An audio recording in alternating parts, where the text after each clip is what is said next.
Hi, everyone. Matt Clark, research analyst for Money and Markets here with your weekly marijuana market update. Now, do make sure you subscribe to our YouTube channel and get notified each and every time we post a new video. All you got to do is just make sure you click that subscribe button and then mash that notification bell and you get notified every time we put out a new video. We've got a lot of great content on our YouTube channel, including Ask Adam Anything. This is where I get to sit down with our chief investment strategist, Adam O'Dell, and ask him any question from you or me.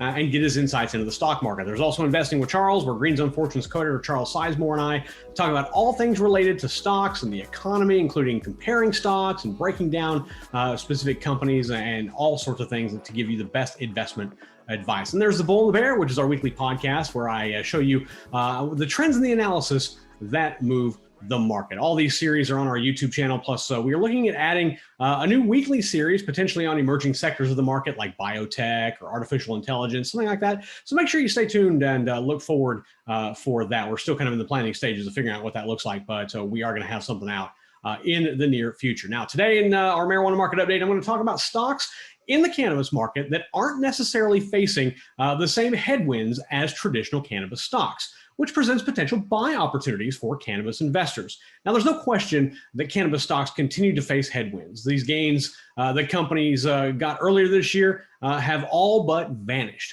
We saw a big run up in February. That is all but been wiped out since then. We can turn to Money and Markets Cannabis Index, which is our equal weighted index with cannabis related stocks of more than $10 million in market cap, to see what's happened with cannabis stocks over the last 3 months. From late July into today, the cannabis index value has fallen nearly 13% from its period high at the end of July. Cannabis stocks are dealing with the stalling of federal legalization talks in Congress, as well as investors believing companies will not maintain their sales and earnings momentum that they had a year ago during the COVID-19 pandemic. This is causing a lot of selling pressure and either sideways or downward price movement for cannabis stocks in the U.S. However, in doing some poking around over the last couple of days, I did find some stocks that have weathered some of that pressure to provide solid momentum even during these tougher cannabis times. They aren't traditional cannabis companies or even companies with some kind of direct product tie to cannabis. They're not selling cannabis stuff. They're not a tobacco company that's pivoting to cannabis or anything like that.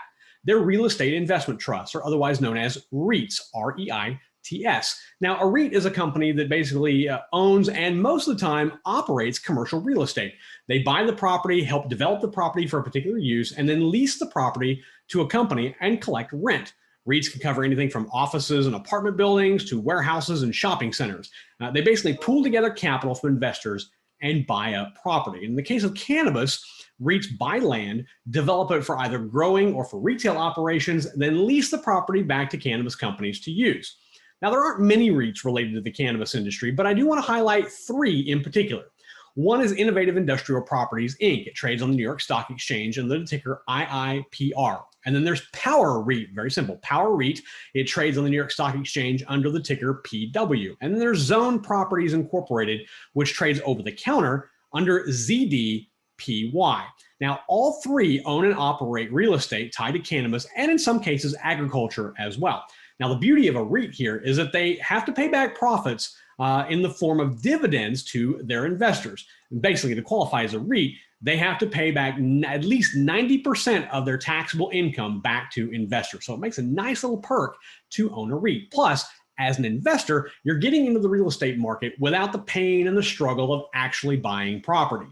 Now, here's why I focus on cannabis REITs today. Zooming out over the last 12 months, all 3 of the REITs that I mentioned have turned in triple-digit returns. PW has returned 180% in the last 12 months. ZDPY has advanced 146%, and IIPR's returns are up to 123% from over the 12-month period. Now, you might explain this away as all these experiencing the massive run-ups thanks to the cannabis jump in February of this year. But I think there's more to it than that. And we can zoom in a little closer and look at the returns of these REITs year to date here in 2021. Now, all 3 of these have provided very strong gains. In fact, all 3 of them are returning higher than they did during the cannabis run-up in February. ZDPY is returning 101% year to date, PW is returning 95%, and IIPR is returning 48%. Again, these are all 3 returns higher today than they were at their highest point in the run-up in February. So they've all managed to outpace the gains they each made in February when cannabis stocks exploded on the talk of federal legalization. Now, here's where we get to the nitty-gritty comparison. Remember, the Money Markets Cannabis Index shows a 13% decline in cannabis stocks over the last 3 months. Now, as you can see from this chart here, these three REITs have actually gained double digits in the same time. ZDPY's returns are at 48%, PW's returns are at 35.5%, IIPR's returns are at 25.5%. So while traditional cannabis stocks are struggling, these cannabis REITs seem to keep advancing. One of the reasons why these REITs are advancing is because investors see a very smart business plan here. In most cases, these three REITs don't just buy property blindly. They're not just driving around or doing aerial surveillance or checking out with the county offices to see what property is available. What they're doing is they're getting a customer and finding out what those customers need and then buying the property. So they're actually doing the process kind of in reverse. This ensures that they're investing their capital wisely as they're providing their clients with exactly what they're looking for. They're going to search out, they're going to look at a cannabis company that says they want 100,000 feet of cultivation space. They're going to reach out to one of these REITs. The REITs know exactly what they're looking for, line item by line item by line item. They're going to go out, find it, buy it, process it, get it ready, and then lease it back to that company, knowing that's exactly what they're looking for. More importantly, I think the trends of these REITs suggest an overall long-term growth potential in the cannabis market. After all, these REITs are so closely aligned with cannabis, it begs to wonder kind of why they're not falling like cannabis stocks. And I think traditional cannabis companies are facing other issues besides just legalization. Cannabis investors are focusing a lot of attention on near-term sales growth or the potential lack thereof. Remember, cannabis companies had very strong sales months during the COVID-19 pandemic. There was a lot of people sitting around with expendable income and nothing to do, so they were buying legal cannabis. Now, that dynamic has changed. So the expectation here is that cannabis companies are probably going to fall short of expectations, and investors are trying to get out before a massive potential drop. Cannabis investors are also focusing on other technical factors like momentum and volatility, which are two things that typically work against cannabis companies anyway, and it's causing that downside pressure. So where REITs continue to grow is by providing real estate to the ever-expanding cannabis market. Areas continue to be underserved, and cannabis companies are chomping at the bit to invest money and get a foothold in these markets, and REITs simplify that process for doing that. Any of these REITs I've mentioned here are considered buys, I think. In fact, IIPR was actually on our cannabis watch list and is currently up more than 22% since I added it back in August. I still track the performance even though we don't actively promote it or talk about it.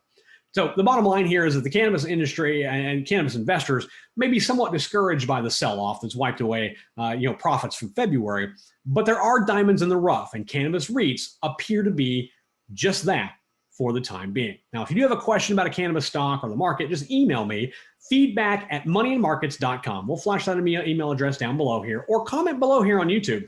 You can send a question or maybe a video of you asking a question, and if we use it, we are going to send you some free Money and Markets gear like t-shirts or a hat or sweatshirts or a combination of everything. But you got to submit a question, and then if I use it, you are going to get some free Money and Markets gear. Don't forget about all the great content we have on our YouTube channel. It is the best investment insight, and it is yours for free. We're already planning our next live chat event here on YouTube, so check back to find out more. Last ones we've done related to cannabis have been overwhelmingly successful. And we want to do even more. We're just trying to kind of get a pattern and figure out what exactly we want to do and when we want to do it. So stay tuned here, and we will let you know when the next one is planned. Also, follow me on Twitter. I give you even more insight, not just into the cannabis market, but into the broader market as well. You can find me on Twitter at @InvestWithMattC. That's InvestWithMattC, all one word, on Twitter. And thank you for every one of you who watches our videos each and every week. We do it because we want to bring you the best insights into not just the cannabis market, but to investing in general. We're here so we can help you grow your profits and grow your portfolio for whatever your reasoning for investment is, whether it's retirement or short-term gains or anything like that. We want to help, and this is one of the ways we try to do that. Also, check out moneymarkets.com each and every day. We post up new content every day that provides safe, sound, smart, simple, profitable investment information just for you. I'm Matt Clark, research analyst for Money Markets, host of the weekly marijuana market update. Until next time, everyone, safe trading.